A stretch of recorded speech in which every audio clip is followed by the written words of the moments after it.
اعوذ باللہ من الشیطان الرجیم بسم اللہ الرحمن الرحیم۔ مولا کائنات حضرت امیر المومنین علی بن ابی طالب علیہ السلام کے مجموعہ کلام نہج البلاغہ کے پہلے باب کا خطبہ نمبر 177۔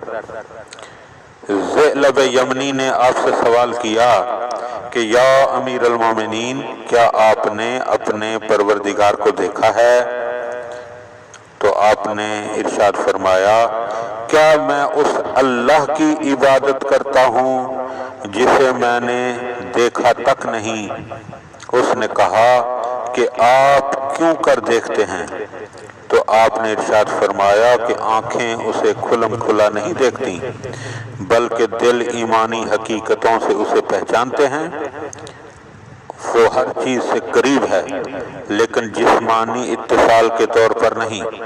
وہ ہر شے سے دور ہے مگر الگ نہیں۔ وہ غور و فکر کے بغیر کلام کرنے والا اور بغیر آمادگی و قصد و ارادہ کرنے والا اور بغیر اعضاء کی مدد کے بنانے والا ہے۔